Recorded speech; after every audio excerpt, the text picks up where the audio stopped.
Welcome to Bedtime History. What do you think about when you think of a computer? Do you have a computer in your house or at your school? Yes. What types of things do you do with it? Have you ever wondered how it works? No. There are many things you can do with a computer.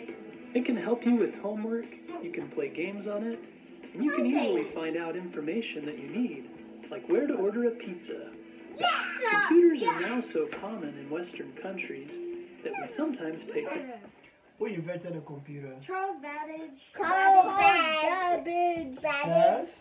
Charles Who invented the Babbage. computer? So I raise a strong Oh, silent yeah. hand. Yes. The person who invented the computer is Charles Babbage. When did Charles Babbage invent the computer? 1820. Laugh. Okay, let's find out. Them for granted. But computers weren't always in homes and schools. In fact, not too long ago, people hadn't even heard of computers. Wow. The first I'm talking computers to were the ancient computer. tools that were used to do addition, subtraction, multiplication, and division. Some early examples of this would be the ancient Chinese math device known as the abacus. These older tools were in some way computers because they did what computers do: take information and turn it into logical operations. Logical operations are instructions that someone gives a computer and it tells the computer what to do. Older tools still required humans to do things to make them work. But modern computers use power and are able to be programmed to do things automatically. The first computers, as we think of one today, was created in 1823 by a man named Charles Babbage in England. Charles Babbage invented all the parts that are now used for a modern computer. He called the machine he was working on the difference engine, but unfortunately he never finished it. 10 years later, another man named George Schutz read about the difference engine and was excited about what Babbage had been working on. George Schutz. Together with his son Edvard, What Schutz is that? began to work on a smaller version. They 20 years continue later, where in Babbage stopped. 1853, the father and son had constructed a machine that could process 15-digit numbers and calculate fourth-order differences. This was very advanced programming for a machine at the time. Their machine won a gold medal at the Exhibition of Paris in 1855, and later they sold it to the Dudley Observatory in Albany, New York. The Dudley Observatory later used it to calculate the path of the planet Mars. One of the first business uses of a computer was by the Census Bureau in the United States. What's a census? It used punch card The equipment Census to Bureau, count information that's for where the they use to count 1890 the number of census. people living in the A United census States. is an official count of a group Is that of why they people do something called to get 2020 information census? about them. Yes. It's something governments do to learn more about people living in their country. In 1911, the company who made that Yes, computer joined one is another known. company to start a brand new company.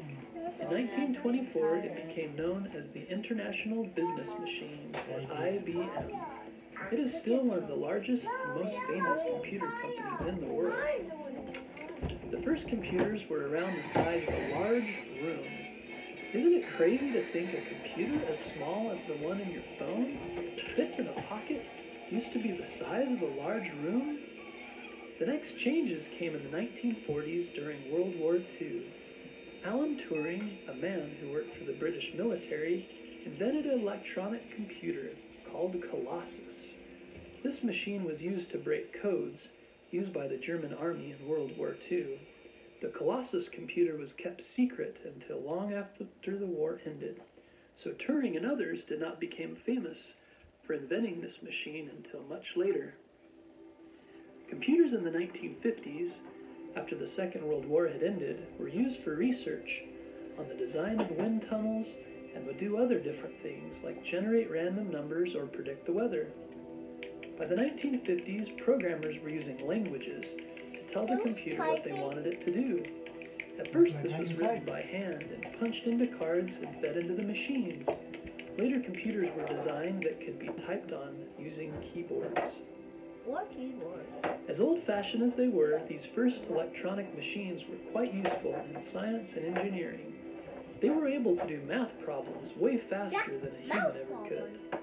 They were also used to guess I who could would win do an math election for problems president. faster than that. A machine called a You Univac sure? predicted Yeah. President Eisenhower would defeat No, his I could opponent do in an math election. problems after only more 7% than of the votes were and in. that computer. The Univac Okay, You listen. type was it, very and then I close. just It said Eisenhower would write win so 438 fast. electoral votes, and he ended up with 442. Computers continued to improve through the 1970s and 1980s. Do you enjoy playing video games? The first two computer games made were called Asteroids and Lunar Lander. Have you ever heard of them?